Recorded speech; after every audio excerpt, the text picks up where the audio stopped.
नमस्कार, स्वागत है आप सभी का डीडी न्यूज में। आपके साथ मैं हूं संध्या शर्मा। आइए बुलेटिन की शुरुआत करते हैं अब तक की हेडलाइंस के साथ। भारत करेगा अंतर्राष्ट्रीय मंच पर पाकिस्तान को बेनकाब। ऑपरेशन सिंदूर और सीमा पार आतंकवाद के खिलाफ भारत का 7 सर्वदलीय प्रतिनिधिमंडल दुनिया के सामने रखेगा पूरा सच। आतंकवाद के खिलाफ जीरो टॉलरेंस का देगा कड़ा संदेश।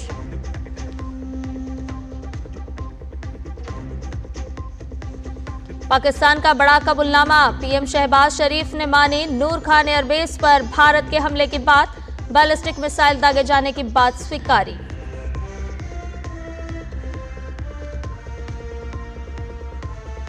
गृह मंत्री अमित शाह आज से 2 दिन के गुजरात दौरे पर। पहले दिन गांधीनगर में कई विकास परियोजनाओं की करेंगे शुरुआत।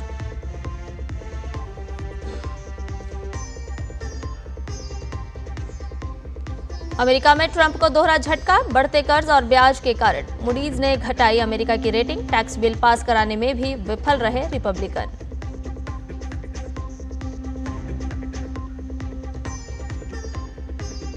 और जैवलिन थ्रो में नीरज चोपड़ा ने रचा इतिहास। प्रधानमंत्री नरेंद्र मोदी ने दी शुभकामनाएं। चोपड़ा ने करियर में पहली बार फेंका 90 मीटर भाला।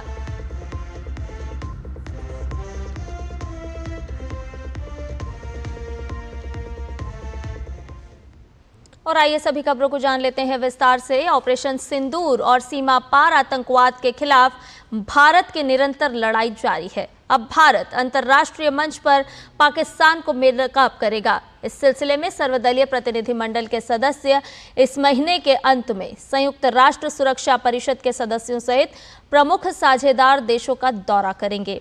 सभी सदस्य आतंकवाद के खिलाफ शून्य सहिष्णुता के देश के मजबूत संदेश को दुनिया के सामने रखेंगे। विभिन्न दलों के संसद सदस्य, प्रमुख राजनीतिक हस्तियां और प्रतिष्ठित राजनयिक प्रत्येक प्रतिनिधिमंडल का हिस्सा होंगे। जो सांसद प्रतिनिधिमंडलों का नेतृत्व करेंगे उनके नाम आपको बता देते हैं। कांग्रेस के शशि थरूर, भाजपा के रविशंकर प्रसाद, जदयू के संजय कुमार झा, भारतीय जनता पार्टी के बैजयंत पांडा, डीएमके की कनिमोझी करुणानिधि, एनसीपी की सुप्रिया सूले और शिवसेना के श्रीकांत एकनाथ शिंदे। ये वो सांसद हैं जो दुनिया भर के देशों में जाएंगे और पाकिस्तान को बेनकाब करेंगे। एक पूरा सर्वदलीय प्रतिनिधिमंडल है जो दुनिया के तमाम देशों में जाकर के पाक की हरकतों को बेनकाब करेगा। तो भारत की आतंक के खिलाफ लड़ाई लगातार जारी है। जीरो टॉलरेंस की नीति के साथ भारत के सांसद प्रतिनिधिमंडल दुनिया के देशों में जाएंगे और पाक की नापाक हरकतों को बेनकाब करेंगे। यूएन और कई देशों का दौरा करेंगे ये सांसद, जो कि अलग अलग दलों से हैं। भारतीय जनता पार्टी के सांसद, कांग्रेस के सांसद, जदयू के सांसद, सर्वदलीय प्रतिनिधिमंडल यूएन और कई देशों का दौरा करेगा और बताएगा ऑपरेशन सिंदूर के बारे में। साथ ही साथ पाक को बेनकाब भी दुनिया भर में किया जाएगा। तो 7 प्रतिनिधिमंडल को ये जिम्मेदारी सौंपी गई है जो ऑपरेशन सिंदूर की जानकारी देंगे।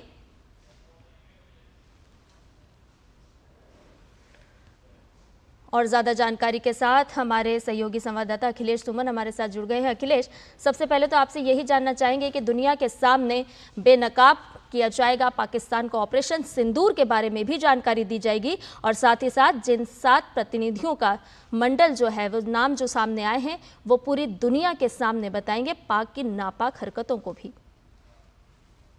देखिए, निश्चित तौर पे मिनिस्ट्री ऑफ पार्लियामेंट्री अफेयर्स का यही इनिशिएटिव है और आपने देखा होगा कि पिछले दिनों 2 बार ऑल पार्टी मीटिंग हुई थी। एक जो पहलगांव की घटना हुई उसके बाद ऑल पार्टी मीटिंग हुई थी जिसमें कि गृह मंत्री भी शामिल थे और उन्होंने पूरी घटना की जानकारी दी।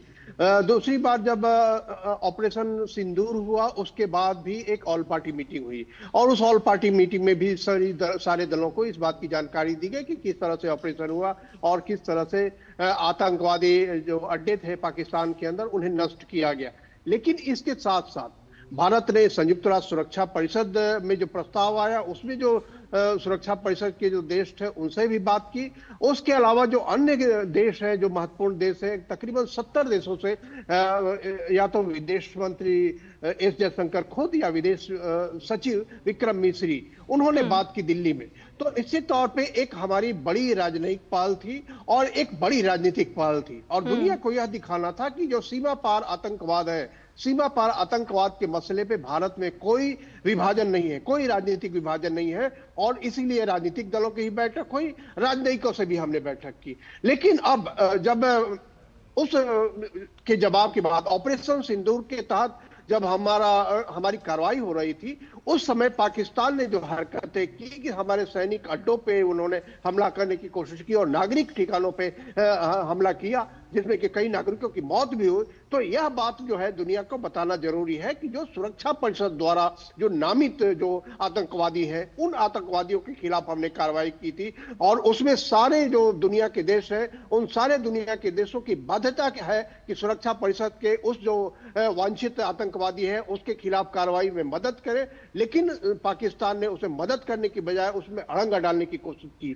तो सीमा पार आतंकवाद का ये जो मुद्दा है, जो अमूमन भारत सबसे ज्यादा भुगत रहा है इस सीमा पार आतंकवाद के मुद्दे पर, और किस तरह से हमने आतंकवाद पर टारगेटेड अटैक किया, इसके मुद्दे पर जो भारत के 7 जो दल है, भारत के 7 दल है जिसका नेतृत्व भिन्न भिन्न पॉलिटिकल पार्टीज कर रही हैं, उन 7 टीम जो है दुनिया के विभिन्न देशों में जाएगी, जिसमें कि संयुक्त राष्ट्र सुरक्षा परिषद के 2 देश हैं वो भी शामिल है। उन सारे देशों से मिलेगी, उन्हें बताएगी कि सीमा पार आतंकवाद का मसला जो है कितना खतरनाक है, किस तरीके से भारत उसे भुगत रहा है और किस तरीके से भारत टारगेटेड अटैक कर रहा है ताकि वो सीमा पार आतंकवाद खत्म हो। साथ में यह भी उन्हें बताया जाएगा कि किस तरह से पाकिस्तान के अंदर जो आतंकवाद का जो मदरशिप है, वो किस तरह से उस मदरशिप से निकलकर पूरी दुनिया में आतंकवादी जाते हैं, पूरी दुनिया के आतंकवादियों की जो नेटवर्क है, उनकी जो जड़ें हैं वो किस तरीके से पाकिस्तान से जुड़ी हुई है,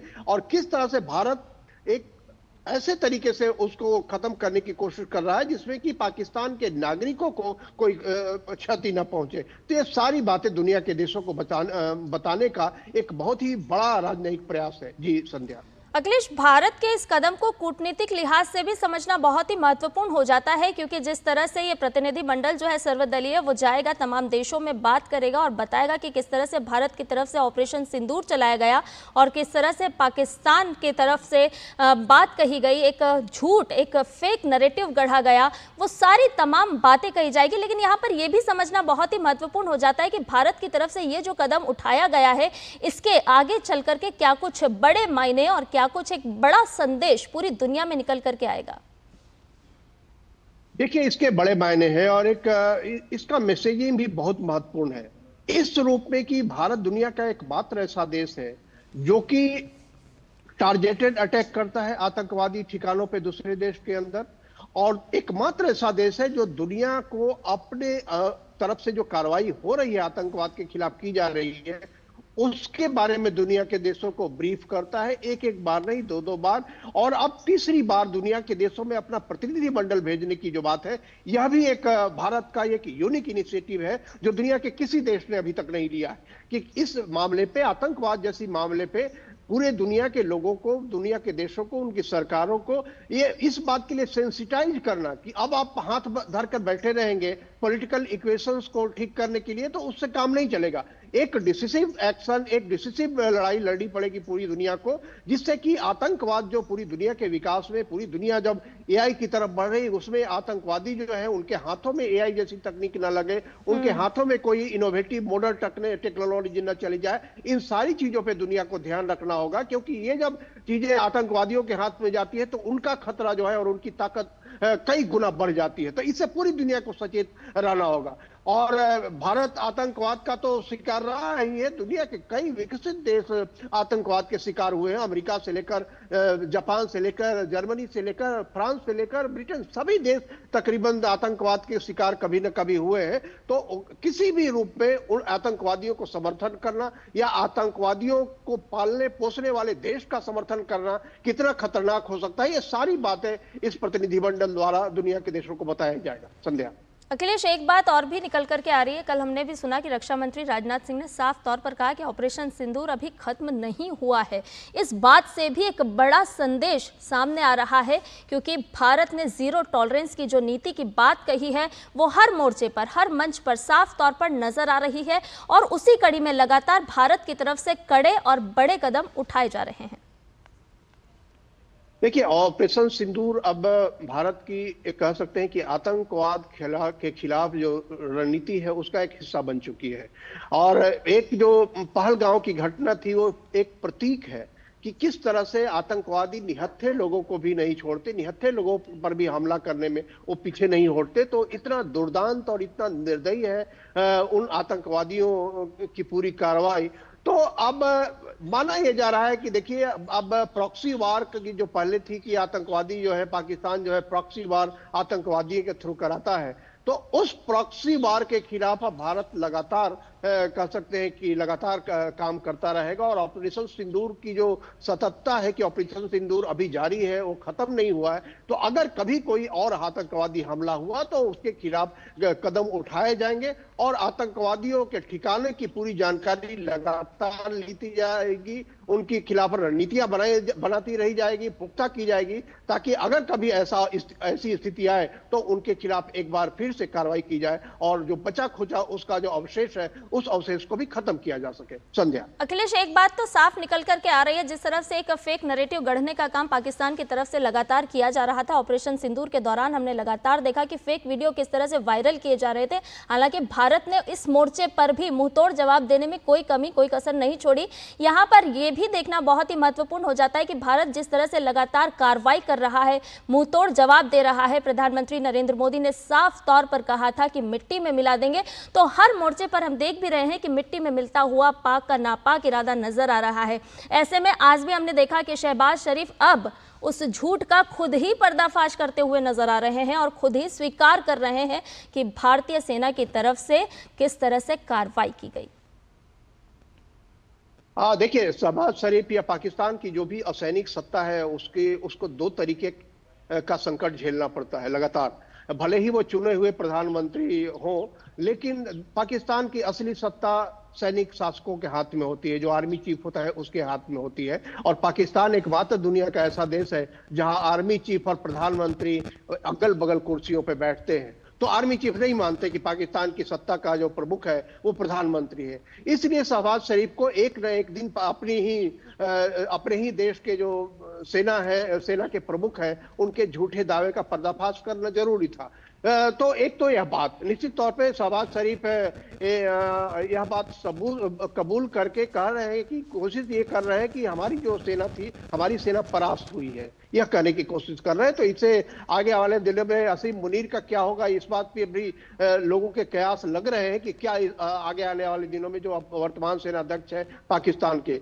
लेकिन इसके अलावा जो पाकिस्तान जिस तरह की झूठी खबरें फैलाता रहा है, झूठी खबरें मतलब अपने आप को आश्वस्त करने के लिए, अपनी पीठ खुद थपथपाने के लिए झूठ का सहारा लेना, लंदन के किसी अखबार का एक एआई पिक्चर तैयार करना, उसमें अपने विजय की बात को लिख देना, उसका स्पेलिंग गलत रखना, परफॉर्मेंस को गलत लिखना, फोर्स को गलत लिखना। तो इससे सारी चीजों से पता चलता है कि पाकिस्तान किस तरह से अनपढ़ गंवार लोगों के हाथ में चला गया है, जिनको कि न भाषा आती है और न जिनको की तमीज आती है कि राजनयिक तमीज क्या होता है, और न जिनको पड़ोसी देशों के साथ रहने की आदत है। अभी मैं कुछ दिन 2-3 दिन पहले मैं सुन रहा था, पाकिस्तान की नेशनल असेंबली में एक महिला सांसद बोल रही थी कि अगर आपको भाषा नहीं आती तो आप दुनिया से मत बात कीजिए। तो इस तरह की का अपमान पाकिस्तान के सरकार को, पाकिस्तान के सेना को झेलना पड़ रहा है। लेकिन भारत ने लगातार हमेशा जो है एक तरीके से कहें कि जो ट्रू एसर्शन होता है, सच्ची बातें हैं, जो सच्चा जहां तक हमने हासिल किया है और जहां तक हमने जैसा हमला किया है वो सच्ची बातें भारत की तरफ से की गई है। तो भारत का जो विश्वसनीय मीडिया है, जैसे डीडी न्यूज, डीडी इंडिया, इस तरह की मीडिया में आप देखेंगे लगातार कोई बढ़ा चढ़ा कर बात नहीं कि जो हासिल किया है हमने वो सब हासिल किया है, लेकिन पाकिस्तान की तरफ से उनका जो ऑफिशियल मीडिया हो व नॉन ऑफिशियल मीडिया हो, सारे लोग इसी में लगे हुए थे कि किस तरीके से पाकिस्तान को विजयी घोषित किया जाए। लेकिन अब झूठ का पर्दाफाश हो रहा है, झूठ का बैलून फूट रहा है और अपने ही लोग बताने को लग गए कि नहीं जी वो तो हुआ था, वहां पे हमला हुआ था। तो ये स्थिति होती है पाकिस्तान की, लगातार स्थिति से गुजरता है लेकिन सीखता नहीं है। संध्या अखिलेश, क्या इसको इस तरह से भी देखा जाए कि भारत की मार जिस तरह से लगातार पाकिस्तान पर पड़ रही है, जिस तरह से भारतीय सेना मुंहतोड़ जवाब लगातार दे रही है, और हम देख रहे हैं कि प्रधानमंत्री, रक्षा मंत्री, गृह मंत्री सभी ने साफ तौर पर कह दिया है कि जीरो टॉलरेंस के साथ हम किसी भी देश के नापाक इरादों को बर्दाश्त नहीं करेंगे, आतंकवाद को बर्दाश्त नहीं करेंगे। ऐसे में क्या इसको ये समझा जाए कि जिस तरह से भारत की कार्रवाई लगातार हो रही है, ऐसे में दबे स्वरों में अब पाकिस्तान भी कहीं ना कहीं बौखलाहट के वजह से इस तरह से दबे स्वरों में शांति की बात की जा रही है, या दबे स्वरों में आज जिस तरह से शहबाज शरीफ ने आज ये कबूलनामा बड़े पैमाने पर कर दिया कि हाँ भारत की सेना की तरफ से नेस्त नाबूद हमारे ठिकानों को किया गया, तो इसको किस तरह से समझा जाए? भारत और पाक की रणनीति को किस तरह से देखते हैं हम? देखिए, पाकिस्तान के शांति वार्ता की पेशकश का कभी कोई मतलब नहीं होता है। उन्होंने भाषण में कुछ बात कह दी, उसके बाद कह दिया कि कश्मीर पे बात होगी, तो इस तरह की बातों का कोई मतलब नहीं होता है। अगर आप देखेंगे पिछले 70 साल का इतिहास, तो उस इतिहास में पाकिस्तान लगातार ऐसा ही करता रहा है। जब भी वो हारता है उसके बाद बातचीत की पेशकश करता है कि कभी बोलता है कि खुलेआम बोलता है, कभी एक रिटन ऑफर भी देता है। पाकिस्तान गहरे दबाव में है, बिल्कुल गहरे दबाव में इसलिए है कि उनकी सेना उनके हाथ में नहीं है, सरकार के हाथ में नहीं है। उसके बाद आतंकवादी जो है वो सेना के नियंत्रण में, सरकार का उसमें कोई नियंत्रण नहीं होता है। सरकार का काम एक मुखौटा प्रदान करने का रह गया है वहां कि जब सेना और आतंकवादी संकट में पड़े तो सरकार अपनी राजनयिक क्षमता का उपयोग करके दुनिया से उन्हें बचाए, गुस्से से बचाए। तो भारत ने इस बार क्या किया? भारत ने इस बार कहा कि दुनिया कि हम नहीं सुनते जी, हम हमारे खिलाफ अगर आक्रमण हुआ है तो हम अपने आक्रमण का बदला खुद लेंगे। और इसी के ही लिहाज से जो है 9 जगहों पे आतंकवादियों के ठिकानों पे हमला किया गया, उनको नेस्तनाबूद किया गया। उसके बाद पाकिस्तान ने जब मिस एडवेंचर करने की कोशिश की भारत के सैनिक ठिकानों पे, तो उनके सैनिक ठिकानों को भी ठिकाने लगा दिया गया। तो ये जो स्थिति है पाकिस्तान की, वो और जो आज ही का कबूलनामा है अगर माने तो वो कबूलनामा सिर्फ इसी बात का गवाह है कि पाकिस्तान अभी गहरे दबाव की स्थिति में है। एक तो गलत करना और उसके बाद गलत को सही साबित करने की कोशिश करना, और उसके बाद जब गलत को का अंदाज जब पूरे दुनिया को हो रहा है तो उस समय स्वीकार करना कि हाँ जी हमारा रनवे नष्ट हो गया, हमारा एयरपोर्ट नष्ट हो गया। ये सारी बातें वो कर रहे हैं, तो वो मिक्स सिग्नल देते हैं दुनिया को, और ये मिक्स सिग्नल उनकी पुरानी रणनीति है। उस पुरानी रणनीति के हिसाब से काम करते हैं। कभी वेस्टर्न पावर के करीब जाते हैं, कभी वेस्टर्न पावर उनको फुसलाता है और कभी वेस्टर्न पावर उनका उपयोग करता है। पाकिस्तान लगातार इस तरह के कदम उठाता है और इसीलिए भारत ने यह जो इनिशिएटिव लिया है कि पूरी दुनिया के जो महत्वपूर्ण देश है वहां जाकर खुद प्रतिनिधि मंडल, और जब सर्वदलीय प्रतिनिधि मंडल जाता है संध्या, तो उसका एक बहुत ही महत्वपूर्ण असर होता है। एक पार्टी जिसकी सरकार हो और उस प्रतिनिधि मंडल में अगर दूसरी पार्टियां जो सरकार में शामिल नहीं हो, जो विरोधी पक्ष हो, जो मुख्य विरोधी दल हो, अन्य विरोधी दल हो, ये सारे जब जाते हैं तो उसका एक दूसरा असर पड़ता है। और इसी असर को दुनिया में बनाने के लिए, इस असर को दिखलाने के लिए और कहना कि हम आतंकवाद के खिलाफ भारत का हर पॉलिटिकल पार्टी एक साथ है, इसी को बताने के लिए ये प्रतिनिधिमंडल भेजा जा रहा है ताकि पाकिस्तान का पर्दाफाश भी हो और भारत के अंदर जो आतंकवाद के खिलाफ एकजुटता है वह भी साबित हो। बिल्कुल, बहुत शुक्रिया अखिलेश, तमाम जानकारी हमसे और हमारे दर्शकों से साझा करने के लिए। तो भारत का संदेश साफ है और भारत का प्रतिनिधिमंडल, जो कि सर्वदलीय प्रतिनिधिमंडल दुनिया के तमाम देशों में जाएगा और साफ तौर पर बताएगा कि किस तरह से ऑपरेशन सिंदूर चलाया गया, और साथ ही साथ ये भी बताया जाएगा कि पाकिस्तान में किस तरह से आतंक को पनाह दी जा रही है। तो एक बार फिर बेनकाब हो रहा है पाकिस्तान। अब मुखौटा लगा करके आप काम नहीं कर सकेंगे। भारत की जो जीरो टॉलरेंस की नीति है उसके आगे आतंक के सरपरस्तों को घुटने टिकाना ही होंगे।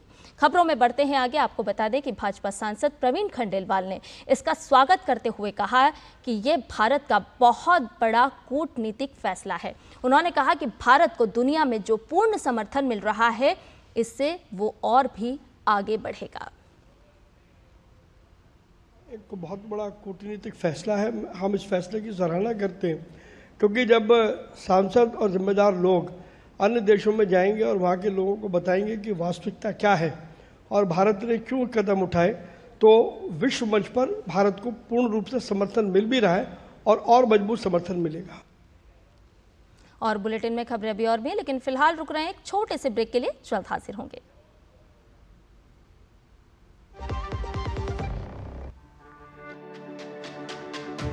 मेरी पसंद, मेरी पसंद, मेरी पसंद, मेरी पसंद, हमारी पसंद, हम सबकी पसंद। मजबूत देश का मजबूत सरिया हो गया स्टील। जो लक्ष्य चुना था समझ आने लगा है। जीएलए यूनिवर्सिटी, उच्च लक्ष्य की निश्चित प्राप्ति। और ब्रेक के बाद समाचार में आपका एक बार फिर से स्वागत है।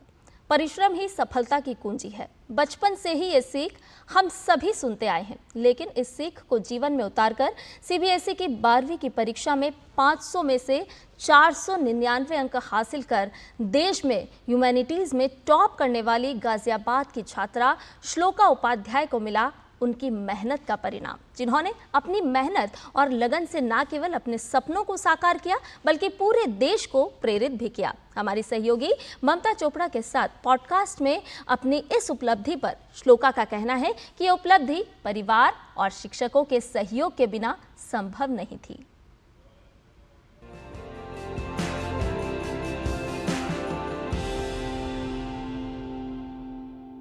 जिंदगी में ऐसे लम्हे बहुत कम आते हैं जब हम ऐसी ऊंचाइयों को हासिल करें जिन्हें देखकर पूरा देश कहे कि वाह क्या परिणाम लेकर आए हैं। हमारे साथ इस वक्त जुड़ी हुई हैं श्लोका उपाध्याय, जिन्होंने सीबीएसई में रिजल्ट्स आ चुके हैं, 12th क्लास में ह्यूमैनिटीज में टॉप किया है। श्लोका, बहुत बहुत स्वागत है आपका डीडी न्यूज पे। Thank you ma'am, thank you for inviting. Shloka, मुबारकबाद तो आपको तभी से मिल रही होगी जब से आपने ये रिजल्ट हासिल किया। आपकी मेहनत का परिणाम कह सकते हैं ये, लेकिन आपके नंबर्स आए हैं 500 में से 499। जब आपको पता चला, पहले सोच ये थी जहन में कि एक नंबर कहाँ चला गया, या फिर ये कि ये 499 कहाँ से आए, क्या थी सोच? सबसे पहले तो जब रिजल्ट आया था हमने एक्चुअली 2-3 बार वापस से चेक किया, क्योंकि इतना मतलब अच्छे मार्क्स ऑफ कोर्स एक्सपेक्टेड थे पेपर देने के बाद भी, कि मेरे को आइडिया था 97-98% तो आई विल गेट, बट इतना मतलब 4 सब्जेक्ट्स में 100 आए। सो 2-3 बार तो खुद मैंने भी चेक किया वापस से कि मेरा ही स्कोर है, किसी और का तो नहीं है, कुछ गड़बड़ तो नहीं हो गई बाय चांस। तो आई थिंक ये तो बिल्कुल भी नहीं था कि 1 मार्क क्यों कटा। आई वॉज वेरी हैप्पी कि ये 400 आ गए, वही बहुत बड़ी बात है। और 1 मार्क का और लोगों को बहुत था कि 1 मार्क और आ जाता, बट मेरे को ऐसा 1 मार्क का कोई वो नहीं था जी। 4 सब्जेक्ट्स में 100 में से 100 मार्क्स आना अनइमेजिनेबल तो है ही, लेकिन जब आप पढ़ाई कर रहे थे तो जाहिर है कि आप अपने लय में तैयारी कर रहे थे, लेकिन क्या आप वो पढ़ाकू किस्म की लड़कियों में से रहे हैं जो पढ़ती ही रहती हैं? मतलब जो भी सोचता है यही कहता है कि पढ़ाकू होगी ये लड़की। ऐसा भी नहीं था कि सिर्फ पूरे समय पढ़ाई करती थी। मैं स्टार्टिंग से मतलब बचपन से काफ़ी सारी एक्टिविटीज़ में, स्पोर्ट्स में थोड़ा सा कम रहती हूँ, स्पोर्ट्स में बहुत ज़्यादा नहीं, बट उसके अलावा MUNs, डिबेटिंग, सिंगिंग, मतलब डांस वगैरह नहीं करती, बट सिंगिंग में कोई भी कंपटीशन होता था स्कूल में या कुछ भी हुआ तो सिंगिंग की, या स्पीकिंग से रिलेटेड कुछ भी रिलेटेड हुआ तो किया। कोई भी छोटे मोटे हाउस के, स्कूल्स के, इंटर स्कूल कॉम्पिटिशन्स उसमें जाती रहती थी। इवन मतलब 11th-12th में भी मैंने पार्टिसिपेट किया है, उसमें भी सर्टिफिकेट्स, उसमें भी प्राइजेस आए हैं। आई थिंक मेरे प्री बोर्ड से पहले भी मैंने 1-2 चीज़ों में पार्टिसिपेट किया था। तो मतलब पढ़ाई पे फोकस था मेरे को, स्टार्टिंग से 12th से मैंने पढ़ाई पे फोकस एक्स्ट्रा रखा, बट ऐसा नहीं था कि बिल्कुल ही अपने आप को एक्टिविटीज़ और उन सबसे रिस्ट्रिक्ट कर दिया कि किसी चीज़ में ज्वाइन नहीं करना। मतलब टीवी देखा करते थे जब पढ़ाई कर रहे होते थे, पार्टीज में जाते थे, घूमते हाँ, फिरते थे? बस लास्ट का आई वुड से कि बिल्कुल जब बोर्ड एग्जाम्स आ गए थे फरवरी में, तब थोड़ा बाहर जाना इतना नहीं था। उसके अलावा पूरे साल एक्चुअली मतलब जब मेरा फ्री टाइम होता था उसमें फिर कोई रिस्ट्रिक्शन नहीं थी। मैं टीवी भी देखती थी, मैं फ्रेंड्स के साथ बाहर भी जाती थी। स्पेशल रूटीन नहीं था कि जो मैंने क्यूरेट किया था सिर्फ 12th के रिजल्ट के लिए। वो नॉर्मल ही रूटीन था, उसमें बस थोड़े से हर रोज एक्स्ट्रा एफर्ट्स करने पड़ते थे, बट नॉर्मल रूटीन में इतना कोई चेंज नहीं था। अच्छा ये बताओ, मुझे हमेशा ये कहा जाता है कि हाँ बच्चे की अपनी मेहनत होती है, लेकिन फैमिली का बहुत बड़ा रोल होता है। लेकिन फैमिली का रोल भी दो तरह का होता है। एक फैमिली होती है जो कहती है बेटा करो और आपको सारे रिसोर्सेज देती है, कंफर्ट्स देती है। एक फैमिली होती है जो कहती है पढ़ो, रिजल्ट चाहिए।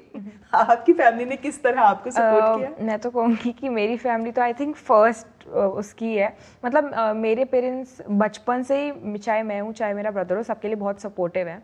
तो कोई भी एक्टिविटी, मतलब उनका कभी भी ये नहीं था कि पढ़ाई करो। जब मैं एक्स्ट्रा पढ़ती थी तो उनका ये होता था कि आप आराम करो। अच्छा। हाँ, उनका यही था। और कोई भी एक्टिविटी है तो इवन 12th में भी कोई एक्टिविटी होती थी, स्पेशली मम्मा का तो यही था कि पार्टिसिपेट करो। और उनको एक्चुअली मेरे पेरेंट्स को सबसे ज़्यादा वो था, पेरेंट्स और इवन टीचर्स, मतलब मेरे को इतना एक्सपेक्टेशन नहीं थी कि इतने मार्क्स आएंगे, बट मेरी मम्मा को पता था कि इतने ही आएंगे। अच्छा। उनका, हाँ, उनका स्टार्टिंग से ये था कि मतलब पढ़ाई करते रहो, पर उसके बाद मैनिफेस्ट जरूर करो कि इतने आएंगे। तो even I like that, manifest करो। हाँ, इवन जिस दिन रिजल्ट सुबह जिस दिन आया नहीं था, शी वाज लाइक कि नहीं टॉप तो तुम करोगे। उनको she had full confidence. Depend नहीं करता कि आपका बच्चा कौन सी फील्ड में हो, चाहे वो स्पोर्ट्स में ही क्यों ना हो। आई वुड से जिस भी फील्ड में हो उसको मोटिवेट ही करना चाहिए, क्योंकि पढ़ाई में हो सकता है वो इतने ब्राइट ना हो, बट काफ़ी सारी फील्ड्स होंगी, अगर आप उन्हें वो अपॉर्चुनिटी दोगे कि वो और चीज़ों में अपने आप को ट्राई कर पाएं, तभी उनको पता चलेगा क्या पोटेंशियल है। सब बच्चे पढ़ाई में, जैसे मैं स्पोर्ट्स में इतनी अच्छी नहीं थी, तो मुझे पता था कि स्पोर्ट्स में ओनली फॉर फिटनेस कर सकती हूँ। वैसे ही जो बच्चे पढ़ाई में उतने अच्छे नहीं है, उनके लिए भी कुछ तो होगा। तो अगर ट्राई नहीं करेंगे तो आइडिया ही नहीं लग पाएगा कि किस चीज़ में अच्छे है। तो आई थिंक पेरेंट्स को भी वो कंसिडर करना चाहिए। वेरी राइट, मतलब पेरेंट्स के लिए आपने बहुत अच्छा नुस्खा दिया है। लेकिन जितने लोग ये देख रहे हैं वो कह रहे होंगे पेरेंट्स छोड़ो, श्लोका हमें ये बताओ हमारे लिए क्या है, हम कैसे पढ़ाई करें। आपने भी तो क्लास में बहुत सारे स्टूडेंट्स को देखा होगा, आपके फ्रेंड सर्कल में कितने स्टूडेंट्स होंगे ना। सबका अलग अलग स्टाइल होता है तैयारी करने का, आपका अपना स्टाइल है तैयारी करने का। आप क्या कहेंगी इन स्टूडेंट्स को जिनके पेरेंट्स पढ़ाई पे जोर देते हैं और जो चाहते हैं उनके रिजल्ट्स आए? अपने ऊपर बिलीफ इतना होना चाहिए कि आप कर लोगे, और कभी भी रिजल्ट ओरिएंटेड वो मत करो, बिकॉज रिजल्ट ओरिएंटेड जब आपकी थिंकिंग हो जाती है तो उससे आप बहुत लिमिटेड हो जाते हो। जब जैसे मान लो फॉर एग्जांपल अगर आपकी पीटीज में भी अच्छे मार्क्स नहीं आए तो आप डिमोटिवेट हो जाओगे। तो I think just keep working. उस ऐसा टैग मत बना लो कि नहीं मुझे स्कूल का टॉपर ही बनना है या डिस्ट्रिक्ट या स्टेट या नेशनल टॉपर ही बनना है, बिकॉज वो टैग जब आप अपने माइंड में रख लोगे तो हर छोटी चीज़ पे आप डिमोटिवेट हो जाओगे। आप बस ये सोचो कि आपको अपना अच्छा रिजल्ट चाहिए, और ज़रूरी नहीं है कि सबका गोल हो कि इतने मार्क्स लाने हैं। किसी का गोल 85% भी हो सकता है जो उनके लिए अच्छा हो। तो आई थिंक आपका जो भी गोल है उसके लिए आप अपने हिसाब से रूटीन बनाओ और बस कंसिस्टेंटली पढ़ो, क्योंकि जो लास्ट में पढ़ते हैं वो बहुत ही कम लोग होते हैं जो कि आई वुड से अच्छा करते हैं, बट जो कंसिस्टेंटली पढ़ रहे हैं वो 99% लोग अच्छा ही करेंगे और उनके अच्छे ग्रेड्स ही आएंगे। और ये कंसिस्टेंटली का मतलब है कब से शुरू करें?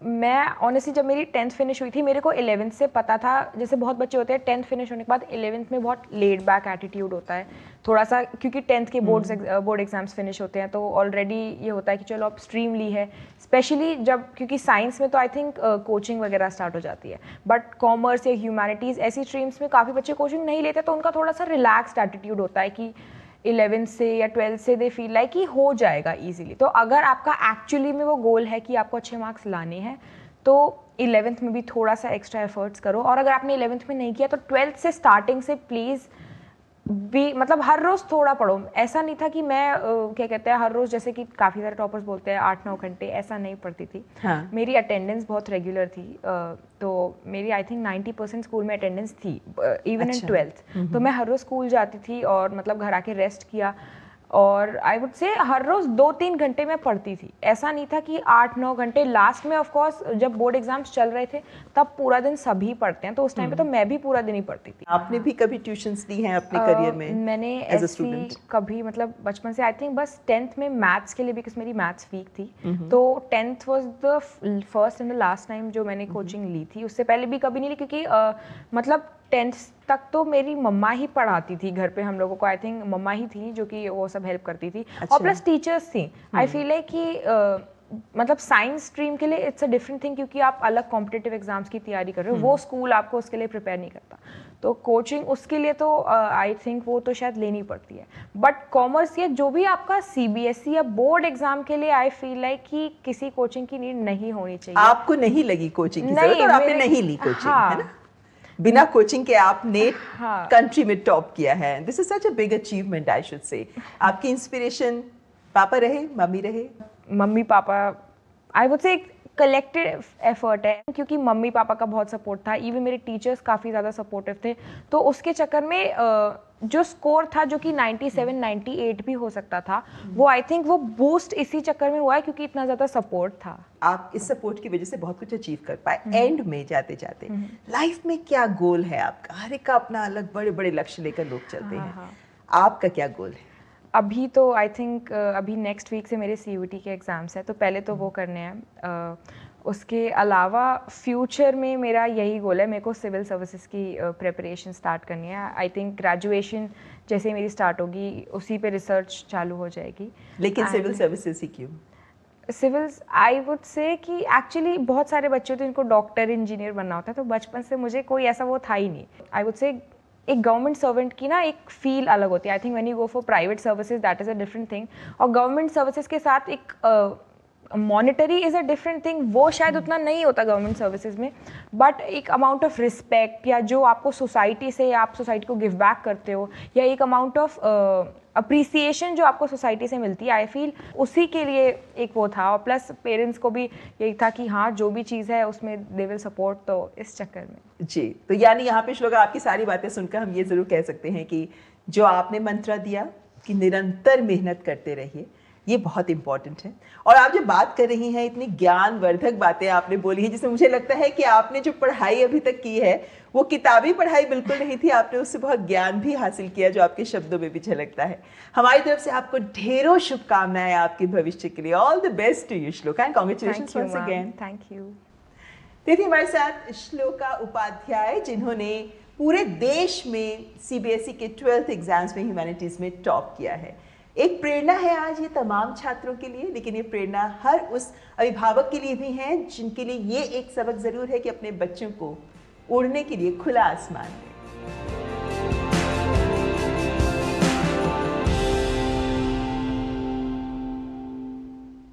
और अब अगली खबर गृह मंत्री के दौरे से जुड़ी हुई। जी हां, केंद्रीय गृह और सहकारिता मंत्री अमित शाह आज से अपने गृह राज्य गुजरात के 2 दिवसीय दौरे पर रहेंगे।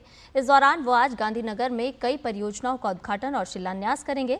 अमित शाह वावोल में नवनिर्मित प्राथमिक आरोग्य केंद्र का लोकार्पण करने वाले हैं। इसके अलावा गांधीनगर सेक्टर 21 और 22 को जोड़ने वाले नवनिर्मित अंडर ब्रिज का भी लोकार्पण करेंगे। अपने दौरे के दौरान अमित शाह पेथापुर में नवनिर्मित प्राथमिक आरोग्य केंद्र का लोकार्पण करेंगे। वे गांधीनगर महानगर पालिका द्वारा जीर्णोद्धार किए गए कोलवाड़ा तालाब का भी लोकार्पण करेंगे। साथ ही गांधीनगर महानगर पालिका और डाक विभाग के विभिन्न विकास कार्यों का उद्घाटन और शिलान्यास करेंगे।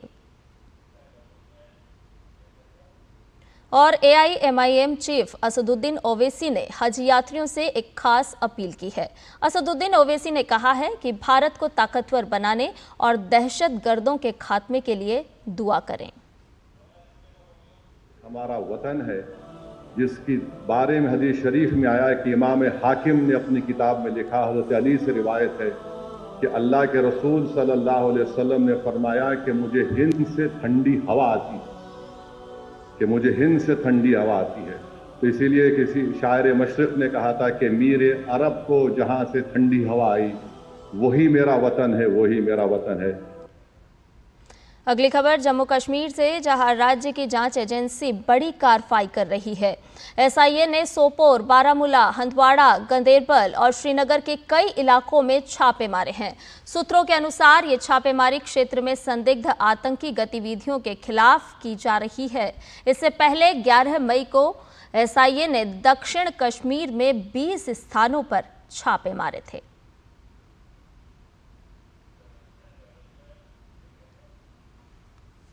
और पाकिस्तान के प्रधानमंत्री शहबाज शरीफ ने स्वीकार किया है कि भारत की बैलिस्टिक मिसाइलों ने 9 और 10 मई की दरमियानी रात को नूर खान एयरबेस और अन्य ठिकानों पर हमला किया था।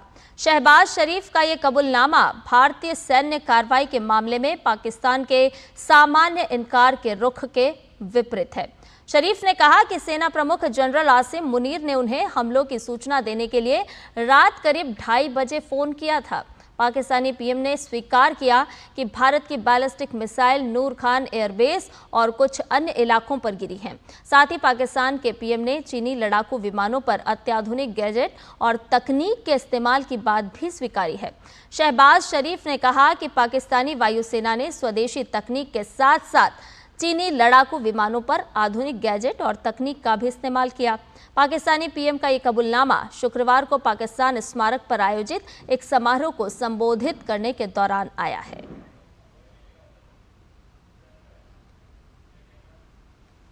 और भारतीय जैवलिन स्टार नीरज चोपड़ा ने पहली बार 90 मीटर का बैरियर पार कर लिया है। दोहा डायमंड लीग 2025 में मेंस जैवलिन थ्रो स्पर्धा में 90 मीटर थ्रो कर नीरज चोपड़ा ने इतिहास रच दिया है। नीरज चोपड़ा ने ये उपलब्धि टूर्नामेंट में अपने तीसरे थ्रो में 90.23 मीटर भाला फेंक कर हासिल की। इस टूर्नामेंट में नीरज चोपड़ा ने दूसरा स्थान प्राप्त किया है। भारत के athletics poster boy Neeraj Chopra Kishore Jena के साथ दोहा डायमंड लीग में भारत का प्रतिनिधित्व कर रहे हैं। नीरज ने तीसरे प्रयास में 90.23 मीटर का बेस्ट थ्रो किया। दोहा डायमंड लीग में नीरज चोपड़ा के साथ साथ भारत की ओर से गुलवीर सिंह मेंस की 5000 मीटर में और पारुल चौधरी महिलाओं की 3000 मीटर स्टेपलचेज स्पर्धा में हिस्सा ले रही हैं।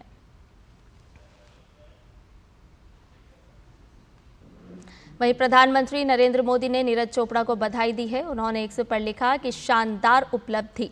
दोहा डायमंड लीग 2025 में 90 मीटर का आंकड़ा पार करने और अपना सर्वश्रेष्ठ व्यक्तिगत थ्रो हासिल करने में नीरज चोपड़ा को बधाई। ये उनके अथक समर्पण, अनुशासन और जुनून का नतीजा है। भारत को खुशी और गर्व है।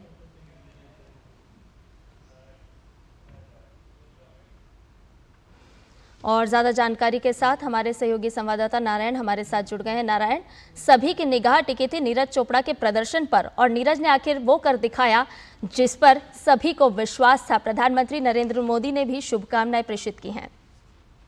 जी बिल्कुल, एक बड़ी उपलब्धि है नीरज चोपड़ा की, जो कि 90 मीटर्स का जो बैरियर था लगातार नीरज के लिए भी एक चैलेंज बना हुआ था, क्योंकि ओलंपिक्स में वो चूक गए थे गोल्ड मेडल जीतने के लिए। लेकिन वो उसके बाद जब ओलंपिक में मेडल जीतने के बाद भी वो संतुष्ट नहीं लग रहे थे अपने प्रदर्शन से। तो ये दिखाता है कि नीरज चोपड़ा अपने खेल के प्रति और अपनी और अच्छा प्रदर्शन करने के लिए कितने उनमें एक हंगर है। तो वो दर्शाता है उनकी मेहनत को। और लगातार उन्होंने ट्रेनिंग कर रहे थे और उनके जो कोच हैं, चेक कोच हैं यान ज़ेलेंस्की, जो कि 3 बार के ओलंपिक चैंपियन है और वर्ल्ड रिकॉर्ड होल्डर है। तो कुल मिलाकर प्रदर्शन जो उनका था एक शानदार प्रदर्शन रहा। और लगातार जो 90 मीटर का जो बैरियर है वो केवल एक नीरज चोपड़ा या किसी स्पोर्ट्स तक सीमित नहीं है। यह दर्शाता है एक राष्ट्र की प्रगति को, किस तरह से एक राष्ट्र प्रगति कर रहा है लगातार।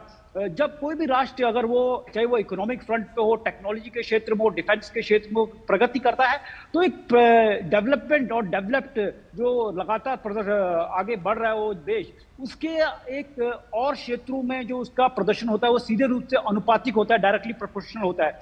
तो ये दिखाता है कि भारत का स्पोर्ट्स, भारत के जो खिलाड़ी है वो कहाँ आज खड़े हैं। और ये कहीं ना कहीं जो दूसरे खिलाड़ी हैं, दूसरे खिलाड़ियों को भी एक मनोबल देगा कि किस तरह से नीरज चोपड़ा से सीखें, किस तरह से नीरज चोपड़ा लगातार अपने प्रदर्शन में सुधार करते हैं और कभी भी वो संतुष्ट नहीं होते अपने प्रदर्शन से और हमेशा एक बेहतर प्रदर्शन करने की सोच सकते हैं। नीरज चोपड़ा की बात करें तो नीरज चोपड़ा एक ओवरनाइट सक्सेस नहीं है कि अचानक नीरज चोपड़ा आए।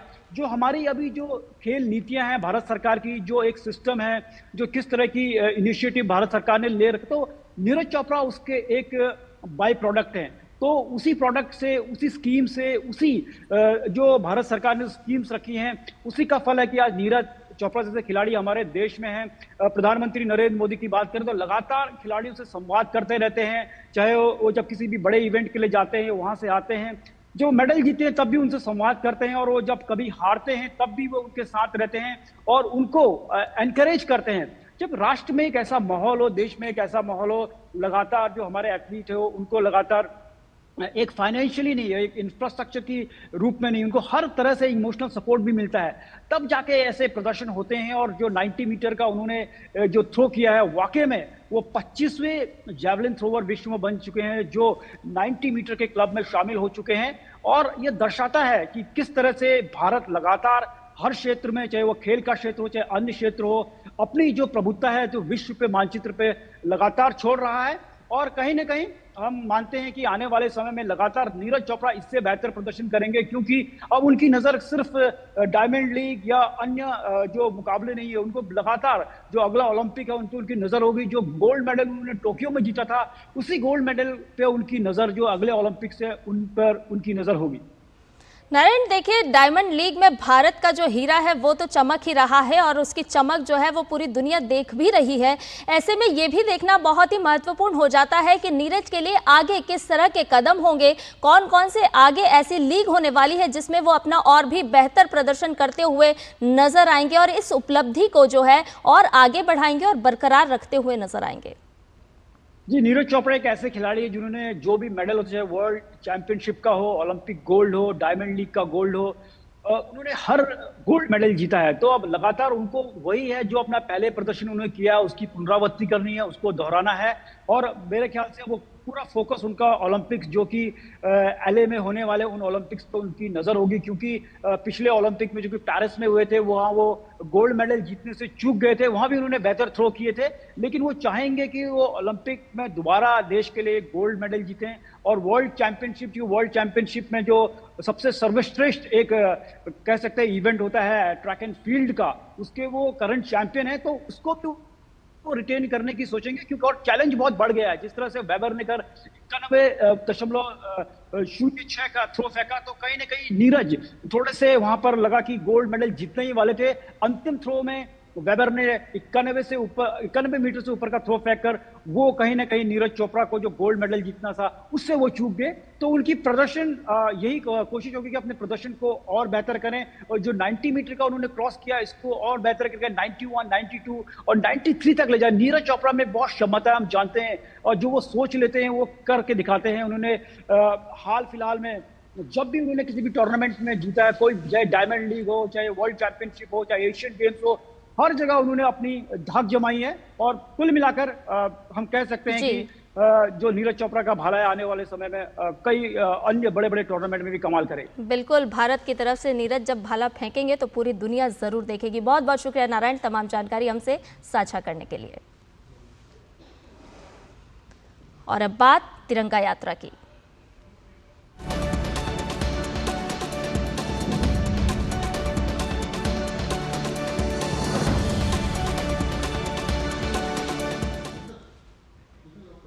ऑपरेशन सिंदूर की सफलता और भारतीय सेना के अदम्य साहस, पराक्रम और शौर्य के सम्मान में शुक्रवार को राजस्थान के कोटा में तिरंगा यात्रा का आयोजन हुआ। कार्यक्रम का शुभारंभ लोकसभा अध्यक्ष ओम बिरला ने किया। यह आयोजन राष्ट्रीय सुरक्षा हेतु नागरिक कार्यक्रम के तहत संपन्न हुआ, जिसमें जनप्रतिनिधियों सहित हजारों की संख्या में नागरिक, सामाजिक संस्थाएं, युवा और मातृशक्ति ने सहभागिता की। इस अवसर पर लोकसभा अध्यक्ष ओम बिरला ने कहा कि यह आयोजन केवल एक रैली नहीं बल्कि राष्ट्र गौरव की जीवंत अभिव्यक्ति है। उन्होंने कहा कि जब जब तिरंगा लहराता है तब तब हमारी आत्मा, अस्मिता और बलिदान की परंपरा भी लहराती है। ये तिरंगा उन वीरों की याद दिलाता है जिन्होंने सीमा पर राष्ट्र के लिए सब कुछ न्यौछावर कर दिया। बिरला ने ऑपरेशन सिंदूर को केवल सैन्य कार्रवाई नहीं बल्कि भारत की नारी शक्ति के संकल्प और सिंदूर की रक्षा का प्रतिशोध बताया। उन्होंने कहा कि पाकिस्तान की धरती पर आतंक के गढ़ों को ध्वस्त कर भारत ने स्पष्ट कर दिया है कि राष्ट्र की बेटियों की ओर उठी हर नजर का जवाब अब सीमा पार से मिलेगा। वहीं गुजरात के अहमदाबाद में भी ऑपरेशन सिंदूर की सफलता और भारतीय सेना के अदम्य साहस के सम्मान में तिरंगा यात्रा का आयोजन किया गया। गुजरात के मुख्यमंत्री भूपेंद्र पटेल ने अन्य भाजपा कार्यकर्ताओं के साथ तिरंगा शौर्य सम्मान यात्रा का नेतृत्व किया। इधर उत्तर प्रदेश के चित्रकूट में भी भारतीय सेना के शौर्य और पराक्रम के सम्मान में तिरंगा यात्रा निकाली गई, जिसमें बड़ी संख्या में विभिन्न सामाजिक संगठन, छात्र छात्राएं, एनसीसी कैडेट्स और पूर्व सैनिक भी मौजूद रहे।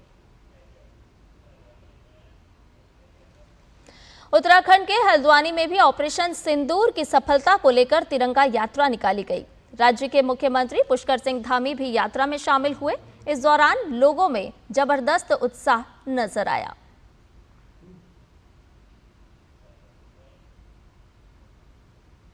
यूपी के जनपद बलरामपुर में भारतीय सेना के शौर्य, वीरता एवं सम्मान के लिए तिरंगा यात्रा का आयोजन किया गया। तिरंगा यात्रा में भाजपा अवध क्षेत्र के क्षेत्रीय अध्यक्ष कमलेश मिश्रा सहित जिले के सभी भाजपा विधायक सहित बड़ी संख्या में महिलाएं, व्यापारी और स्थानीय लोगों ने भाग लिया। रमना पार्क से शुरू हुई तिरंगा यात्रा पूरे नगर में भ्रमण करती हुई वीर विनय चौराहे पर अमर शहीद वीर विनय के प्रतिमा के समक्ष देश की एकता और अखंडता के संकल्प के साथ समाप्त हुई। तिरंगा यात्रा में शामिल लोगों ने कहा कि सेना के जवानों की वीरता और बलिदान को कभी भुलाया नहीं जा सकता। यात्रा में शामिल महिलाओं ने कहा कि ऑपरेशन सिंदूर की सफलता ने सभी भारतीय लोगों का सिर गर्व से ऊंचा कर दिया है।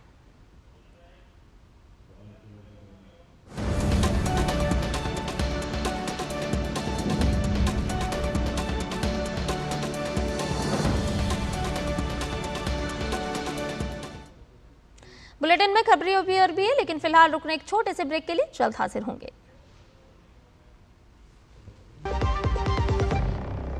जब धरती चीर कर निकलता है लोहे का पत्थर और मिलता है मोंगिया के जोश से, फिर तपता है, पिघलता है और बनता है फौलाद। अब होता है सरिया सारी खूबियों के साथ। मोंगिया स्टील, मजबूत देश का मजबूत सरिया। जल्दी टिफिन पैक करो। राजू, मोबाइल छोड़ो। अरे दीदी, वो बैंक का नंबर चाहिए, रिफंड ही नहीं आया है। मिल गया। अब भी कॉल करता हूँ दीदी। बिना नंबर जांचे? अक्सर जालसाज बैंक की नकली वेबसाइट और फर्जी नंबर से पैसों की धोखाधड़ी करते हैं। तो फिर सही नंबर? बैंक की ऑफिशियल वेबसाइट या तो कार्ड पर। आपने तो बचा लिया दीदी। काम से नहीं। आरबीआई कहता है, सही वित्तीय बर्ताव करे आपका बचाव। और ब्रेक के बाद समाचार में आपका एक बार फिर से स्वागत है। उत्तर प्रदेश के मथुरा में 90 बांग्लादेशियों को हिरासत में लिया गया है। मथुरा के एसएसपी श्लोक कुमार ने इसकी जानकारी देते हुए बताया कि थाना नौहझील द्वारा खाजपुर गांव में भट्टों पर चेकिंग के क्रम में 90 लोगों के बारे में मालूम हुआ कि ये बांग्लादेश के नागरिक हैं। एसएसपी मथुरा ने कहा कि सभी को हिरासत में लेकर पूछताछ की जा रही है। थाना नौझील द्वारा एक खाजपुर गांव पड़ता है, वहाँ पे भट्टों पर चेकिंग के क्रम में लगभग 90 लोगों को की जानकारी हुई कि ये लोग बांग्लादेशी मूल के हैं। इन सभी लोगों को हिरासत में लिया गया है और उनसे पूछताछ की जा रही है। इसमें 35 पुरुष, 27 महिलाएं और 28 बच्चे हैं। इनसे पूछताछ पे इन्होंने यह बात कबूली है कि ये बांग्लादेशी मूल के हैं और अभी कुछ 3-4 महीने पहले ये यहाँ मथुरा पहुँचे। इससे पहले ये पास के प्रदेश में रह रहे थे। इनसे विस्तृत पूछताछ की जा रही है। अन्य एजेंसीज को भी इसके बारे में सूचना दे दी गई है। रुक करते हैं ओडिशा का, जहां 4 जिलों में आकाशीय बिजली गिरने से 9 लोगों की मौत हो गई है। रिपोर्ट के अनुसार कोरापुट जिले में 3, गंजाम में 2 और गजपति में 1 की मौत हुई है, जबकि कोरापुट के लक्ष्मीपुर में 3 महिलाओं की मौत हो गई है। अनुगुल जिले के परदेगुड़ा गांव में बिजली गिरने से 5 अन्य घायल हो गए हैं। उन्हें अस्पताल में भर्ती कराया गया है। ओडिशा में बारिश का अलर्ट जारी किया गया है। मौसम विभाग के अनुसार राज्य में भीषण बारिश होने की संभावना है।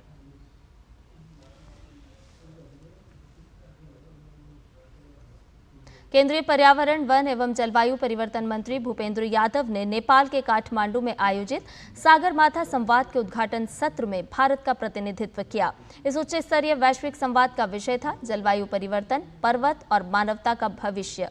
इस कार्यक्रम में नेपाल के प्रधानमंत्री केपी शर्मा ओली, चीन की नेशनल पीपुल्स कांग्रेस के उपाध्यक्ष शियाओ जी और COP29 के अध्यक्ष और अजरबैजान के पारिस्थितिकी मंत्री मुख्तार बाबायेव सहित कई लोग शामिल हुए।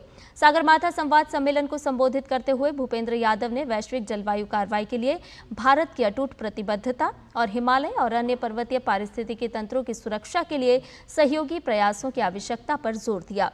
उन्होंने वैश्विक जलवायु संकट से निपटने के लिए भारत की प्रतिबद्धता व्यक्त की। इसके साथ ही पर्यावरण, वन एवं जलवायु परिवर्तन मंत्री ने इस बात पर भी जोर दिया कि दक्षिण एशिया में वैश्विक आबादी का लगभग 25% हिस्सा रहने के बावजूद ऐतिहासिक वैश्विक CO2 उत्सर्जन का केवल 4% हिस्सा है।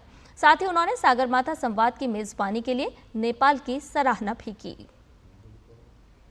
इसके साथ ही अपनी नेपाल यात्रा के दौरान पर्यावरण, वन एवं जलवायु परिवर्तन मंत्री ने प्रधानमंत्री KP शर्मा ओली से भी मुलाकात की। दोनों नेताओं ने कहा कि भारत और नेपाल के बीच घनिष्ठ और मैत्रीपूर्ण संबंध ऐतिहासिक, सांस्कृतिक, सभ्यतागत और लोगों के बीच संबंधों में गहराई से निहित हैं। साथ ही उन्होंने नेपाल के अपने समकक्ष एन बहादुर शाही ठाकुरी के साथ भी बैठक की। दोनों नेताओं ने पर्यावरण के क्षेत्र में विभिन्न द्विपक्षीय और क्षेत्रीय पहलों में हुई प्रगति की समीक्षा की और आगे के सहयोग के अवसरों पर चर्चा की। इसके साथ ही उन्होंने नेपाल के विदेश मंत्री डॉक्टर आरजू राणा देउबा से भी मुलाकात की।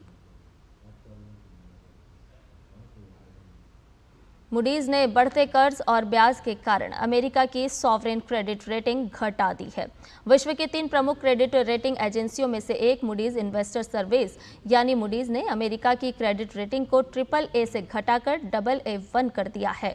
यह निर्णय बढ़ते राजकोषीय घाटे, बढ़ते कर्ज और ब्याज दरों के कारण लिया गया है। इस कदम का अर्थ है कि अमेरिका को अब उधार लेने में अधिक ब्याज दरें चुकानी पड़ सकती हैं और निवेशकों का विश्वास कम हो सकता है।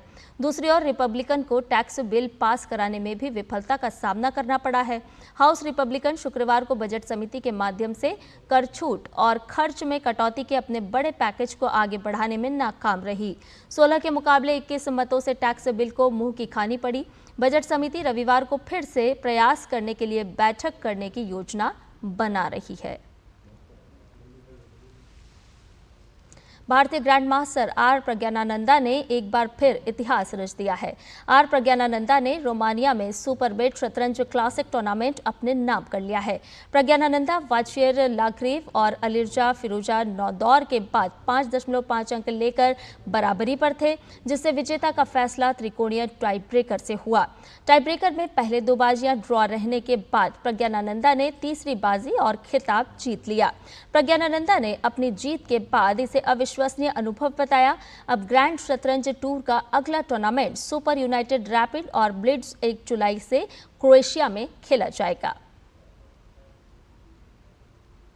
78वें कान फिल्म फेस्टिवल में दुनिया भर के दिग्गज कलाकार पहुंच रहे हैं। हॉलीवुड कलाकार भी फिल्म फेस्टिवल के रेड कारपेट पर अपनी मौजूदगी से समारोह में 4 चांद लगा रहे हैं।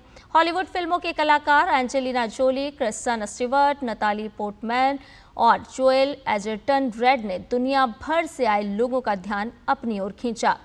हॉलीवुड कलाकारों की मौजूदगी में U2 के बोनो ने अपनी नई documentary film Bono stories of surrender launch की। 78वें कान फिल्म महोत्सव में भारत एक बेहतरीन शूटिंग और फिल्म निर्माण गंतव्य के रूप में अपनी मौजूदगी दर्ज करा रहा है। भारत की विविधता, नैसर्गिक सुंदरता, सरकार द्वारा प्रोत्साहन और प्रतिभाशाली क्रिएटिव समुदाय ने ब्राजीली प्रतिनिधि मंडल को खासा प्रभावित किया। कांस फिल्म फेस्टिवल में भारत मंडप एक बार फिर वैश्विक ध्यान का केंद्र बना रहा। ब्राजील के प्रोड्यूसर्स और निर्देशकों का एक उच्च स्तरीय प्रतिनिधि मंडल भारत मंडप पहुंचा। भारत सरकार द्वारा अंतर्राष्ट्रीय फिल्म निर्माण के लिए दी जा रही सब्सिडी और प्रोत्साहनों की भी विस्तार से जानकारी दी गई, जो भारत को रचनात्मक ही नहीं बल्कि आर्थिक दृष्टि से भी आकर्षक बनाते हैं। It was an amazing meeting because we could change information, change experience, and I think it is good for both of the countries to know what happened about the financial or the improve your industry. So I know that we have many things, common things to explore in terms of culture and history also. So we can for sure develop projects together with India. As a Brazilian filmmaker, it's very exciting to know that Brazil has a treaty with India and that India has so many incentives. It has the rebate, it has fundings, and it also has amazing professionals. सूचना एवं प्रसारण मंत्रालय भारत सरकार ने भारत में अंतर्राष्ट्रीय प्रस्तुतियों के लिए लाइव शूटिंग के साथ साथ एनिमेशन, पोस्ट प्रोडक्शन और विजुअल इफेक्ट्स सेवाओं और विदेशी देशों के साथ आधिकारिक सह निर्माण के लिए प्रोत्साहन योजनाएं शुरू की हैं। ये पवेलियन जैसे घर है, यहाँ पर आपको मीटिंग्स करना है, यहाँ पे सपोर्ट है, आपको लोगों से कनेक्ट करना है। जो यू नेम अ कंट्री, आपको बोला कि मुझे से उज्बेकिस्तान से किसी से मिलना है को प्रोडक्शन के लिए या ब्राजील से है ना, तो वहाँ इतना दूर जाना पड़ता है। यहाँ पर आपको मतलब एक ही जगह बैठे बैठे they will get you the best collaborations. मुझे इस लेवल का मोमेंटम पहले कभी नहीं देखने को मिला जितना इस बार देखने को मिला है। इस इवेंट से पहले मैं वेव समिट में गया था, तो मुझे लगता है कि जो इनिशिएटिव के साइन है ना, वो एक छोटे मोटे तरीके के पूरे धमाके के साथ शुरू हैं और वो बहुत ही अच्छे से मुझे लगता है सरकार का जो इनिशिएटिव है to push our talent. Single window clearance, cashback incentive 40% तक, 16 देशों के साथ ऑडियो विजुअल को प्रोडक्शन समझौते। भारत सरकार का ये प्रोत्साहन और ये नीतियां पूरे विश्व का ध्यान आकर्षण कर रही हैं और बहुत जल्द भारत बनेगा सबसे पसंदीदा shooting destination. Camera person Sumit के साथ जया सिन्हा, कान।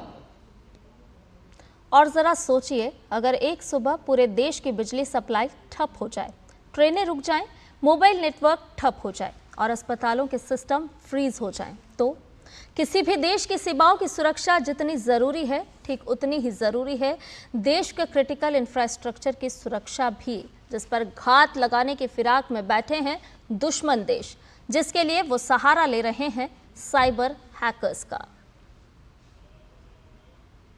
आज के डेट में आर्टिफिशियल इंटेलिजेंस आने के बाद ये सिचुएशन मैं कहूँगा और जटिल हो गए है और इसको निपटने के लिए हमेशा आपको एक स्टेप आगे रहना पड़ेगा। हर वक्त आपको नया स्टेप्स अपनाना पड़ेगा। आप कोई भी कंटेंट इस तरीक़े से ना फैलाए, ना फॉरवर्ड करे जो नेशनल इंटीग्रेशन, जबकि threat to the nation, sovereignty, security, friendly relation with foreign nation, इस तरीके से आप नहीं कर सकते। अगर करते तो आपके ऊपर भी कार्रवाई हो सकती। हमें इस वक्त सतर्क रहना चाहिए और बड़ा होशियारी से देखना चाहिए कि क्या हम फॉरवर्ड करें क्या नहीं।